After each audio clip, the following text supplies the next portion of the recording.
toy collectors of the world, we have Thundercats Classics Lion-O. This was made by MattyCollector.com. The Thundercats Classics figures were available through MattyCollector through a subscription. The leftovers that they didn't sell through their subscription was available on their website. Unfortunately, though, they have been sold out since then. It came in a cool black mailer box. You can kind of see where it says Thundercats here. I actually thought this came out pretty well. The inside packaging is also pretty darn cool. It has a lot of similarities to the original 1980s packaging, but it's still much more modern. I love this art piece right here. The only thing is I kind of want his fangs to be even bigger. I won't go through the bio back here. This is Lion-O, Lord of the Thundercats. Pretty much everyone knows who this is, so let's go ahead and open this guy up. Sword of Omens, give me sight beyond sight. Here is Lion-O. He is pretty darn cool looking. I'm really loving his design overall. He comes with 2 extra hands that can be changed out, and he also comes with a smaller version of the Sword of Omens before it's fully extended. Instead of having a claw shield that just goes right over his hand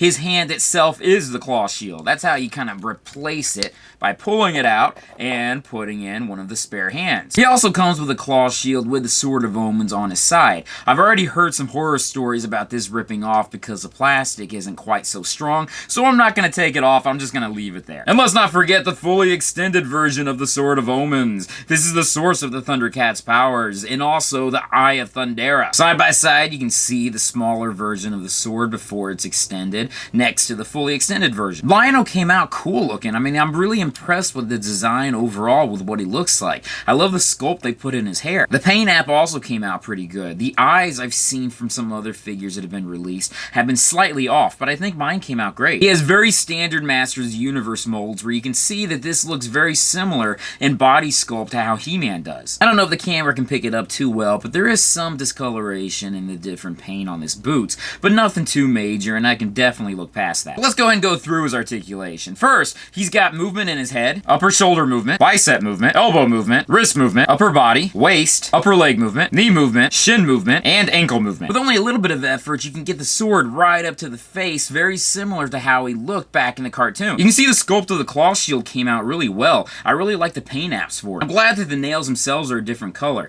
These could be used as like a grappling hook. At least that's what it was according to the original cartoon. The claw shield on his waist is pretty much identical with the exception of the sword resting inside it. Little side note, I always wondered if the claw shield had some sort of mystical origin itself. It felt as though the Sword of Omens got all of the attention and no one really explained too much about it. I unfortunately don't have the original Lion-O that came out back in the 1980s. I did get the Lion-O that came out from Bandai just a couple years ago. You can definitely see a huge difference in size and scale in how these figures came out. Obviously, I had to do a comparison next to He-Man himself. If you're not aware, there is a comic book with both of their series put together coming out from DC. The first issue's already been released, and I'm going to be doing a video separate. Uh-oh, their swords are touching, but just the tip. Finally, here's Wily Kit and Wily Cat. These are the only figures that have been released so far from the Classics line. There's a few more figures scheduled to be released from MattyCollector.com, but after that, that's pretty much it. There's been rumor that maybe Super 7 is going to be picking up the toy line to finish out the Thundercats. I'm hoping that's going to happen, but right now, nothing's been completely confirmed. Anyways, that's all I can say about this guy. I think he's incredibly cool. If you wanted to get him, you want to go to MattyCollector.com, but he is sold out, but he's probably available on other websites like Amazon and eBay. You just have to pay inflated prices.